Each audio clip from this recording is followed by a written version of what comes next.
দেশের অন্যান্য ধর্মাবলম্বীদের ন্যায় সরকার বৌদ্ধ সম্প্রদায়ের কল্যাণে নানামুখী উন্নয়ন কর্মকাণ্ড বাস্তবায়ন করে যাচ্ছে। পূর্বাচল সেখানকার অবস্থা দেখেন কি উন্নয়নটা হয়েছে, আমি দেখে অবাক। বাংলাদেশ সাম্প্রদায়িক সম্প্রীতি দেশ।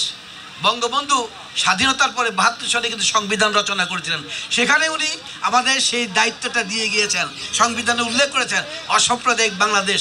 এই বাংলাদেশ সাম্প্রদায়িক করার সৃষ্টি করার কোনো সুযোগ তার জন্য নাই। অসাম্প্রদায়িক রাষ্ট্র হিসেবে এই দেশ থাকবে। তার ধারাবাহিকতায় বঙ্গবন্ধুর কন্যা জয়ন্তী শেখ হাসিনা আজকে আন্তঃধর্মীয় সংলাপ নামে আমাদের একটা প্রকল্প গ্রহণ করা হয়েছে। সব ধর্মকে ঐক্যবদ্ধ করার জন্য প্রত্যেক জেলায় জেলায় উপজেলায় আমরা কিন্তু সেই কাজটা করে আসছি। এটা মাননীয় প্রধানমন্ত্রী জয়ন্তী শেখ হাসিনার অবদান। তার বাবার যে চিন্তা চেতনা সেটাকে ধারণ করে লালন করে উনি আজকে কিন্তু আমাদের এই কাজটি করার সুযোগ করে দিয়েছেন। এতে আমরা দেখেছি সব ধর্মের মানুষ ঐক্যবদ্ধ হয়ে একসঙ্গে যখন আমরা কাজ করি, সবার পক্ষ থেকে বক্তব্য আসে, সব ধর্মের পক্ষ থেকে বক্তব্য আসে, সব ধর্মের পক্ষ থেকে যে বক্তব্যটা আসে সেই বক্তব্যটার মূল জিনিসটা হলো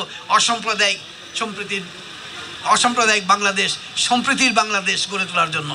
এই কারণে আমরা এই জিনিসগুলোকে আপনাদের সামনে উপস্থাপন করছি। এদেশের অন্যান্য ধর্মাবলম্বীদের ন্যায় সরকার বৌদ্ধ সম্প্রদায়ের কল্যাণে নানামুখী উন্নয়ন কর্মকাণ্ড বাস্তবায়ন করে যাচ্ছে। ওয়ালটন ফ্রিজ কিনে অনেকের মতো আপনিও হয়ে যেতে পারেন মিলেনিয়াল, সেরা পণ্যের সেরা অফার।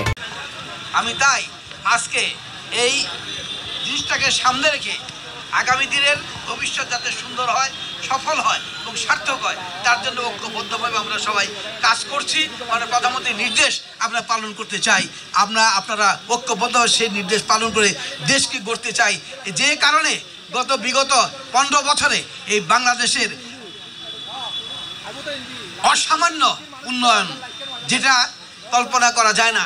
চোখের সামনে এখানে বসে দেখলাম আমাদের মেট্রো রেল আমাদের চোখের সামনে দিয়ে যাচ্ছে, কল্পনাও করতে পারিনি।